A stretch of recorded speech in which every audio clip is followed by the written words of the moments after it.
I'm the Lonely Necron, and welcome to my basement. So, I watch a lot of lore, mostly Major Kill, Westhammer, Major Kill, and Loot No 9. And one of the main things that I listen for in the lore is the Necron stuff, because I'm a Necron guy. But one of the things that makes me giggle is the Eldar and Orcs being descended from the Eldar and Kroorks created by the Old Ones to fight against the Necrons 65 million years ago. So it's funny to me to fight against Eldar and Orcs in the current setting, M41 and all. And it's kind of like fighting against, overlords who may or may not actually remember fighting against the great grandfather ancestor kind of people of the Eldar or Orcs that might be fighting, in the battle. It just makes me giggle. It's actually why I got an Eldar and Orc army in the first place, was because of the hilarity of that. I don't know. Just makes me fine. So today's battle is gonna be, it's the castle again. So we're gonna have a castle on the Fairy Kingdom planet, surrounded by a cemetery, which is my Necron's aesthetic. So they're gonna try and come here and take it from the Eldar. Got all of this, and then hopefully we can get some interior castle melee fighting. Every time I pull the castle out, I try and have some sort of melee in the castle, but it almost never happens because stuff is super shooty most of the time. So here we have today's Eldar force to be mostly defending that castle. And you're led by a Farseer who knows Executioner and Fortune. There's also a Spirit Seer who knows Jinx. And then two Warlocks who are not a Conclave, but they really just like hanging out all the time. And they know Enhance and Protect. So we also have 10 Guardian Defenders with a little heavy support platform thingy for them. Two groups of 3 Wind Riders. And I'll admit that thing in the middle is not a Wind Rider, but yeah, my Wind Rider is still broken, so we're going to pretend that this Reaver is really a Wind Rider. So, two groups of 3 Wind Riders.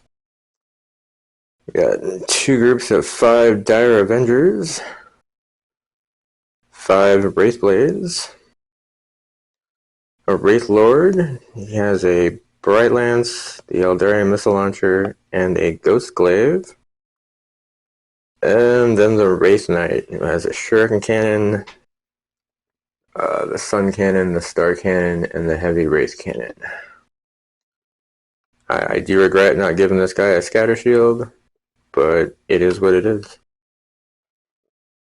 So these guys are going to try to not lose this castle to the Necrons. So here we have today's Necron force, determined to take the castle from the Eldar. So we have a Overlord with a Void Size and a Resurrection Orb, a Royal Warden. I missed the old Cryptex, but these guys are now Technomancers. 2 groups of 10 Necron Warriors with the Gauze Reaper, a Hexmark Destroyer, 2 groups of 2 Locust Heavy Destroyers.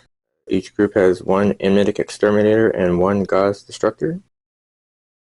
2 groups of 3 Tomb Blades. These guys have Shield Vanes, Nebula Scopes, and Twin Tesla Carbines. And then a Canoptic Doomstalker. As always, I'm going to vote for the Necrons. I have faith that these guys are going to be able to beat the Eldar. And I anticipate a good game. Alright. Let's set the guys up. We'll see if Necrons steal, and we're going to play the game. So here we have the Eldar set up for their hopefully their successful defense here. On this far side here, we have a squad of Dire Avengers some Wind Riders on the back, the Wraith Blades, and the Spirit Seer behind them. On the top of the castle here, we have the Farseer. Below them, in this little turret thing here, we have the other Dire Avengers. Slightly below them, just in the doorway, we have the Guardian Defenders. Then we have the Wraith Lord, the other Wind Riders, and the Wraith Knight. Everybody all happy and tidy, and hopefully there'll be a fight inside the castle. So, opposing them, we have our Necron line here. Team Blades on the end, Warriors, Technomancer in with them. The other Tomb Blades and the Overlord. One grouping of the Heavy Destroyers with the Royal Warden, the Canoptic Doomstalker, and then on the far end is the other grouping of Heavy Destroyers. This Hexmark is hanging out in his little teleportarium thing. He will come in as needed. Hopefully won't need him. So I rolled for seeing who set up first, and Eldar won, so I rolled again to see if the Necrons would steal to go first. They did not. So we'll start this off with the Eldar movement. Alright, so ultimately the Wind Riders just moved forward as far as they could, and then the Wraith Blades advanced forward, as did the Spirit Seer. The Wraith Blades over there in the flat. The Wind Riders over there got forward pretty far. Ordinarily we would do a Psyker phase, because we do indeed have Psykers, but not any of the Psyker effects make any sense with the ranges involved currently. So that'll take us to the Eldar shooting phase. So the Wind Riders here killed off 3 of these warriors, but reanimation saved 2 of them, so only 1 died. And over here, the Wraith Knight shot everything it had at the Doomstalker and managed to do 8 points of damage to it, which was nice. And nobody is definitely close enough for a charge, so that'll be the end of the Eldar turn. So we'll go to Necrons and movement. Alright, so at the beginning of the movement phase, the Doomstalker regains the health due to living metal, and the Technomancer reanimates D3 Necron Warriors, because they're Necron Warriors. Otherwise it'd just be 1, and only for core. Since we only lost 1, we get the 1 back. Having said all of that, everybody moved forward. The Warriors advanced forward, but everybody else moved forward. The Doomstalker just is going to hang out where it is, because it doesn't need to move. Don't see a need to bring in the Hexmark just yet. Probably won't need to bring in the Hexmark at all, honestly, but we'll see how it goes. Didn't see a need for a Catan this game either, so just go straight into my favorite phase. Necron shooting. That was a pretty busy phase, actually. So this group of Tomb Blades here killed off a Wraith Blade. These Tomb Blades killed off 1.5 of the Wind Riders that were here. And then this group of Warriors finished off the Wind Riders, killing them completely. So this grouping of 2 Destroyers managed to kill off a couple of the Guardian Defenders in there. And then this grouping, they got the Wraith Lord down to 2 and killed 1 of the Wind Riders. And then the Doomstalker got a little bit of revenge back and did 9 damage to the Wraith Knight. I feel happy about that experience. Nobody's close enough to charge anymore though, so it'll go back to the Eldar turn. Movement. So the Wraith Knight and the Wraith Lord have started moving forwards. The Wind Riders have kind of moved diagonally away from these Destroyers, but kind of towards these ones.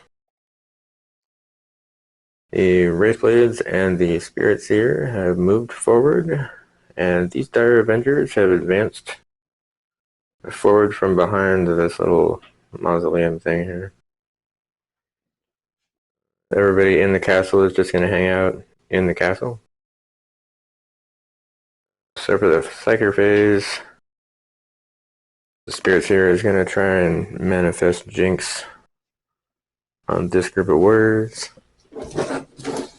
Goes off on a 7. Does not get it with a 6. It's fine. It's okay. So I guess we'll just do Eldar shooting instead. Or I guess not instead. We'll do Eldar shooting. It'll be a good time. Hopefully that Wraith Knight can actually kill some things. Alright, so there was a lot of shooting, but pretty much all the action was over here. So the Wraith Lord managed to kill off one of these heavy destroyers. The Wraith Knight wounded the other heavy destroyer and killed off the Doomstalker. That's a heavy blow. So the other are in fact going to charge. The Wraithblades here are going to charge into this group of Tombblades. So we'll see if they make it and survive Overwatch and kill things if they do. The Wraithblades made a ridiculously awesome charge roll and definitely made it in. They killed off 2 of the Tombblades who were unable to do anything in return. That was pretty rough. And that'll make it the Necron turn. Movement. Alright, so at the beginning of the turn, Living Metal kicks in and this guy regains a wound. There's no dead core infantry warrior guys over here needing to be reanimated. So everybody moved forward except for this Tombblade, which fell back kind of far. And the Hexmark came in 10 inches away from the Warlocks over here. So hopefully he'll be able to do some good shooting action. Oh, look at that. It's time for Necron shooting. Go, Hexmark, go. So as Necron shooting phases go, that one was super ridiculous. These warriors wiped out the Dire Avengers, the Tombblades, killed off the Spirit Seer. These warriors did a point of damage to the Wraithblades. The Inmedic Exterminator Heavy Destroyer killed off 2 of the Dire Avengers that were up there. The Royal Warden actually killed off both of the Wind Riders. The single Locust Heavy Destroyer killed off the Wraith Lord. And back here, the Hexmark, with his extra attacks after killing things, managed to kill off all 8 of the Guardian Defenders. So that was a good time. Charge phase is absolutely going to be the Necron Overlord charging into the Wraithblades. The Overlord obviously made his charge. He managed to kill off the wounded one and one of the unwounded ones. And the remaining Wraithblades did a point of damage to him. So that was a really awesome Necron turn. So that'll make it the Eldar turn. What's left of them, I guess. So movement. Alright, so the Wraithblades are just going to hang out in combat with the Overlord here. The Wraith Knight moved up about 4.5 inches. And the Dire Avengers and the Warlocks all advanced up to the top of the castle to hang out with the Farseer. Alright, so the Farseer in the psychic phase here is going to try and manifest Executioner on these Tomb Blades. It's on a 6, I think. Gets it on a 7. Nope, and instead he perils. Perilled? He perilled. Alright, so he'll take a wound and not try and do a psychic ability again, because that was terrible. Alright, so having said that, one of those warlocks is going to try and cast Protect on the Farseer. It goes off on a 7. That's not a 7. But at least it wasn't a peril. Bonus. Okay, so that was super awesome. So we'll do the Eldar shooting phase then. So the Wraith Knight's pretty much the only one on the Eldar side that can shoot here. So he killed off the last Locust Heavy Destroyer that was over here. Did a little bit of damage to this grouping. And he killed 5 of these guys, none of whom reanimated on their own. So combat. These Wraithblades are in the fight experience thing with the Overlord. We'll see if they can keep that up and not die. Alright, this Overlord's just hanging on. Managed to save against the wounds from the Wraithblade, and then killed a Wraithblade. So that was nice. That'll take us to the Necron turn. For movement. Alright, so everybody who is wounded regains a lost wound. And the Technomancer reanimated 3 of the Necron warriors. And then everybody on this side, for the most part, moved forward. The Overlord's going to stay in combat. These Heavy Destroyers and the Royal Warden are just going to hang out where they are. This Tomb Blade moved forward again, but I mean, yeah, these guys all moved forward a little bit, but not very far. Tomb Blades in the middle just kind of hung out where they are also. So the Necron shooting phase. Hopefully lots of... Alright, yeah, so I totally forgot also about the in the movement phase. The hex mark that was at the back of the castle advanced way up here to the top. Alright, so forgot about that guy, remembered him, we talked about him. So no Catan phase, no Psychers, so now it would be the Necron shooting phase. Which is unfortunate because this guy's weapons are pistol and he advanced, which means he can't shoot with them. But at least he's here. Alright, so between the 4 Tomb Blades, they managed to do a couple points of damage to the Farseer.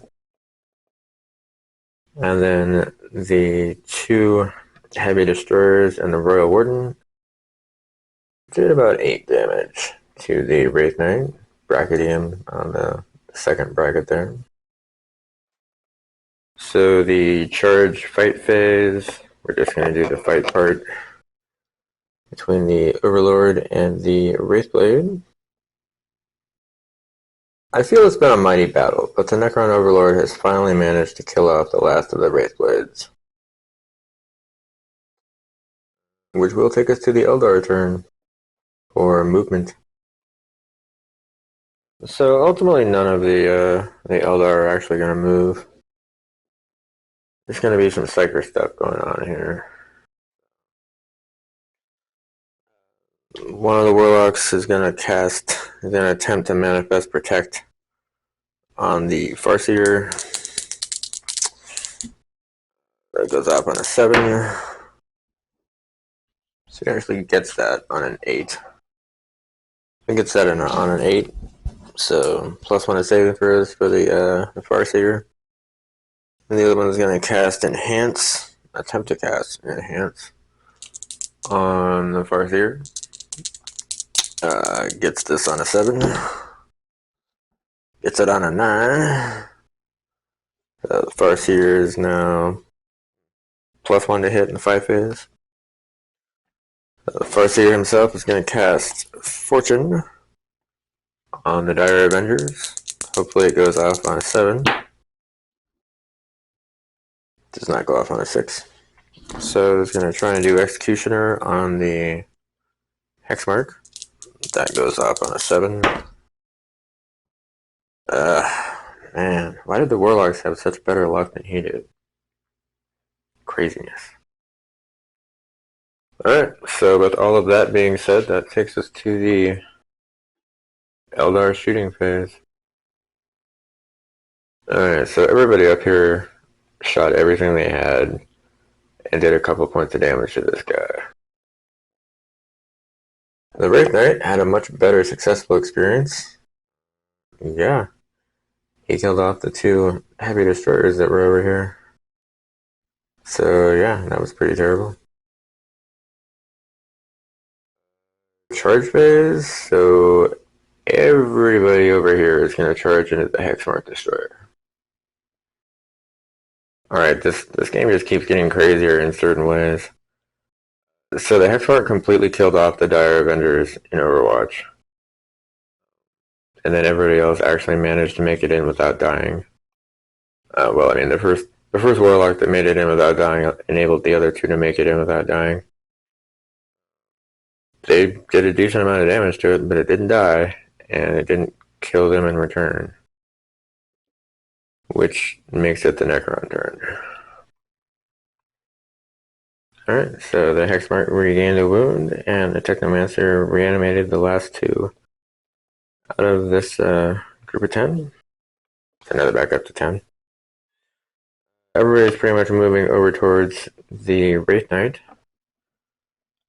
These 2 blades just flew up here to the top of the tower. Hexmark's just gonna hang out in combat. That'll take us to the Necron shooting phase. The Hexmark Destroyer killed off one of the Warlocks. And the Royal Warden did 4 damage to the Wraith Knight.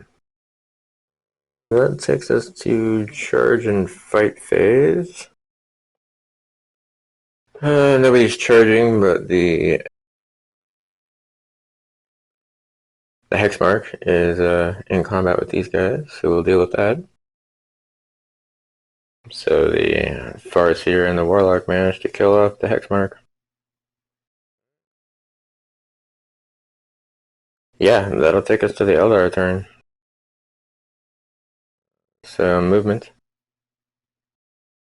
Alright, so unless you count turning around to aesthetically face the enemy, nobody moved on the Eldar side. For the Psyker phase, we're just going to try and smite these guys, because the Farseer is just not having a lot of luck. So the Warlock gets it on a 7. D3 wounds. Does 1 damage to a Tomb Blade. Puts it down to 1. So the Farseer, he actually got 1 off. So he's probably going to kill the other one. Yep. So, and mortal wounds carry over, so it's 3.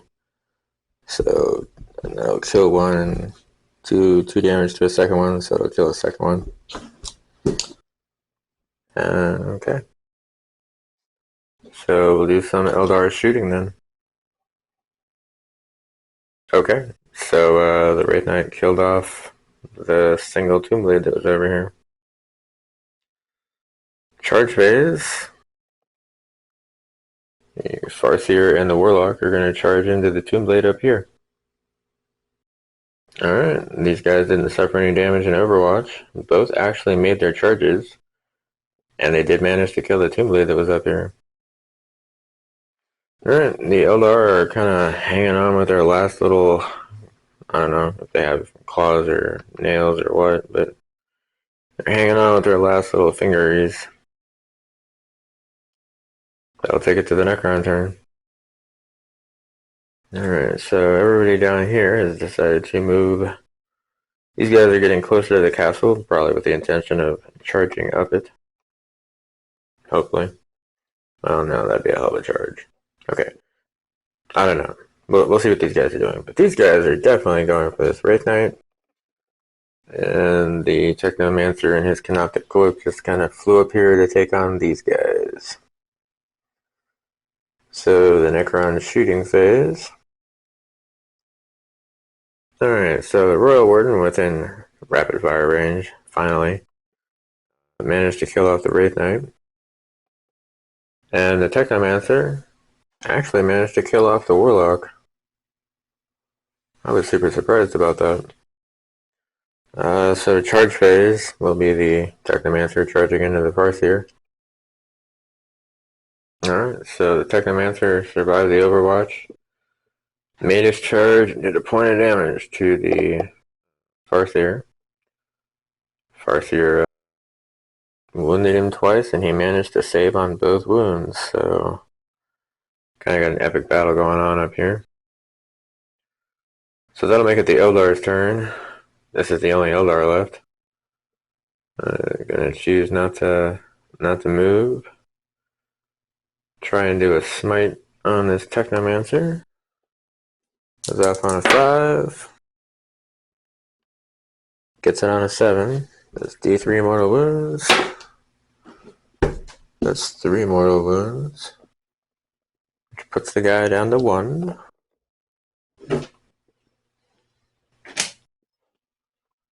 So shooting phase.